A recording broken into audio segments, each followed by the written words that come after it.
Alright, I guess there was a new Nintendo Direct today, and they unleashed a whole bunch of new news, about 45 minutes worth of new news, including details on the new Nintendo 3DS, plus something interesting in the Wii U shop channel. It does kind of excite me just a little bit if Nintendo uses it right. First, there was a whole bunch of new news on a few new games, new details on Splatoon, on Kirby, and on the new Zelda release dates and all that, plus how Amiibo is going to work on those. If you're interested in Amiibo, they have some interesting stuff going on. Personally, I don't have room in my home for a whole bunch of action figures like Amiibo. To me, these seem like DLC that you can step on, basically. So I'm not exactly excited for them, but if you use them, more power to you. If you like to collect stuff like that, more power to ya. Alright, I'm only going to talk about games and stuff that kind of interested me. There was a whole bunch of other stuff, strategy games like Fire Emblem and Steam, codename Steam, I think, that might interest you. Go check out the Nintendo.com and their little Nintendo Direct if you want the whole thing. I'm only going to talk about stuff that really excited me. Nothing really ticked me off or said, uh-oh, Nintendo's doing something stupid, so I'm only going to talk about stuff that interested me. Alright, first off, on the 3DS, Sega is going to be doing more 3D classics. Now, Sega has kind of taken over this whole genre from Nintendo. Nintendo started it, but I don't think Nintendo's released any 3D Nintendo games since Kid Icarus. I might be wrong about that. If I am, please tell me. But Sega has released a whole bunch of 3D games before, and now they're going to do it again. They're going to release Outrun, and then they're going to release Afterburner, Thunderblade, and Fantasy Zone games. Now, if these are the arcade versions of Afterburner and Thunderblade, I'm excited. If they're the Genesis versions, not so much. But anyways, these were fun games, and to have them with a 3D effect might be worth it. Afterburner is, of course, a really cool old arcade game that had a whole bunch of pseudo 3D effects, and to see how they do on the 3DS display kind of interests me, so I might be picking them up if I hear good things about them. Another thing that got me excited was that Nintendo is releasing more footage and information on the next Xenoblade title, and it does look like it's going to be a really great, huge RPG, something that the Wii U really needs right now to fill that niche, and not to mention, RPGs last a long time, so with Nintendo's kind of gaps in their calendar because they have no third-party support, that might be what they need. And speaking about third-party support, Namco Bandai, or Bandai Namco, or whatever the heck they like to be called now, is going to be making an exclusive game. They didn't have much on it, just a guy talking about what's going to be in this game, and it's only got a project title. Will be interesting to see if they have some information come E3. Another thing that was also announced is that Zelda is coming out next month, so if you're interested in the Majora's Mask remake, it's out next month. I don't know if I'm going to be getting it on day one. I just picked up on the Zelda A Link to the Past sequel that came out on the 3DS a few months ago, and I want to get through that first. Not to mention, I have a whole bunch of YouTube projects. One of the differences between being a regular gamer and a YouTuber is that you sometimes have to focus on some of the older games that you plan on doing a series of, instead of maybe a brand shiny new one. And since I can't do a review on Majora's Mask anyways, because doing 3DS reviews is tricky, I'm going to be focusing on some of the older games that I plan on doing a review on and wait a few months, but that's okay.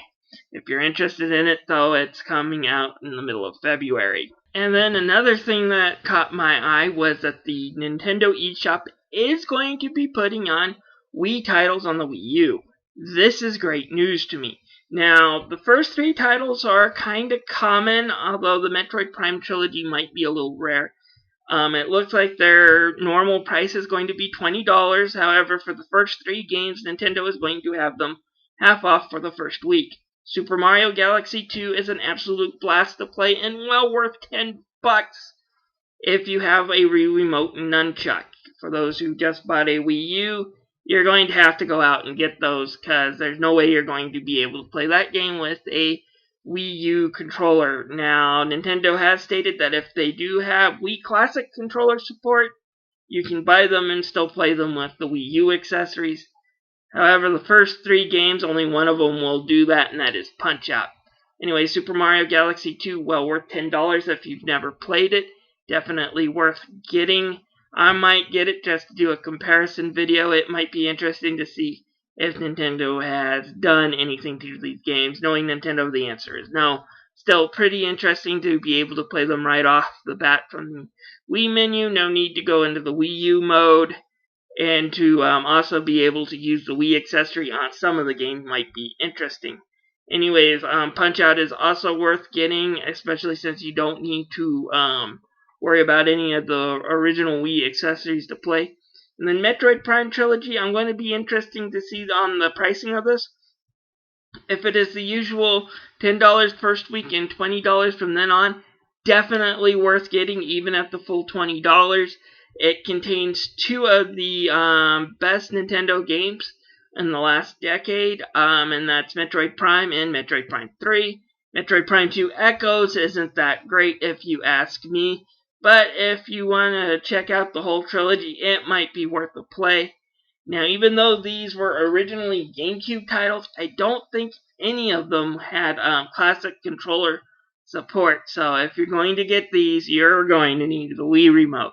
Anyways, what also excites me, though, is that the Wii was the last console really not to have any digital retail games available on it from the get-go. Mainly because the original Wii had really crappy memory. It only had 500 megs. No way it could hold any type of retail disc, nor were there any ways to really boost that number.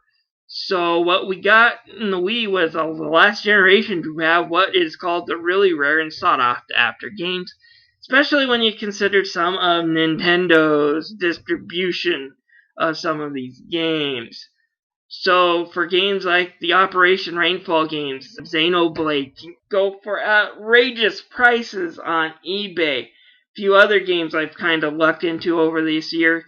And for the first time, Nintendo might put these on digital networks. And that's always great to see these crazy expensive games be able to get digital versions for a reasonable price. So I hope Nintendo looks at their Operation Rainfall. Nintendo looks at Xenoblade, although I'm not counting on seeing a Wii U version of Xenoblade for a few years, mainly because they're doing a 3DS version. But some of the other Operation Rainfall games, not to mention Fire Emblem and a few other games that kinda are expensive now that they're aftermarket, might find new life on the Wii U eShop. So I'm hoping things go well there. Now, all the games I'm thinking of are going to hit there. If you didn't get Tatsunoko vs. Capcom when it was available on the Wii, sorry, you're SOL.